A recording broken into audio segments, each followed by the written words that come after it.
I've got this whole rack of tubes, watch part tubes, ready to go. I need to cast them, so I'm getting ready to do that today. Here's how I'm going to do it. When you're looking at molds, there's a couple of brands out there, a couple of guys that make these molds, and to be honest, they both do a pretty good job, but I definitely have one favorite over the other. The first one that I bought is this all-inclusive mold where it has the tabs built in, you put your tube on and you pour your resin. Initially it looks like the way to go, and it's not a bad mold if that's what you have. But I've noticed a couple things using these over time. This mold will tear really badly in the corners, and the reason is to get tubes in and out, you're flexing the ends, and that's only going to last so long.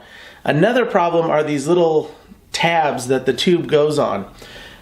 They'll begin to break just like the corners, but even more importantly, on the bottom of a lot of these, I found that there's concave holes, probably an air pocket when the RTV was poured.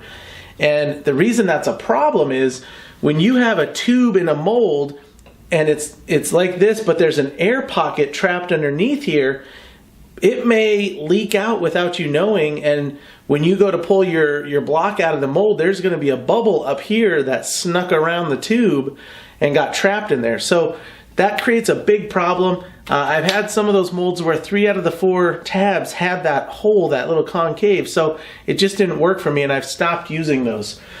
What I've gone to are a mold by Fred Wyson, and I hope I said your last name right, Fred. I buy these molds from him, and they look similar. They're made of the same RTV silicone material, but he has come up with a really cool way to make these molds a little more user-friendly and to last a little longer. Basically, the mold is just what you see here, a block. It's got the space for each, and then it's got these holes on each end where these plugs go in. These plugs simply push in onto your tube and suspend the tube in the middle of the block. Now there's a couple of reasons these are really nice. One is there's nothing flexing and moving. I don't have to bend the mold. I don't have to flex the little tab up to get the block out. I just have to pull this out when I'm done, when the block is cured. Awesome. These don't stick. Occasionally they'll get some resin on them. You just chip it off and you're good to go. The other thing is he's taken a lot of time to make these molds quality in the way they work. These holes are tapered on their way in, so it's kind of creating like a plug situation where this goes in there and nothing can get out because it's fit together. These molds are really versatile as well. This here he has labeled for Sierra, but I use it for 4 or 5 different kinds of pens. I'll even use this down to as small as an arrow. So check him out. I'm going to put a link to his website in the description. If you have any questions, let me know or let him know. He's really easy to work with. There again, I'm just supporting him because this is what I like and this is what I've really come to use most often.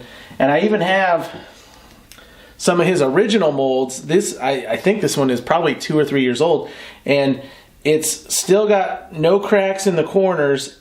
I have chipped it out here probably because I pulled it out when there was some resin in there, but they still work perfect. So they're a different color and they look a little different, but they're the same type of mold, and I'm really happy with these molds. I wouldn't tell you to use them if I didn't use them, so check them out. Like I said, the link is in the description, and if you have any questions, let me know. Thanks for watching this video. Please, if you haven't subscribed to the channel, go ahead and do so now. Thanks.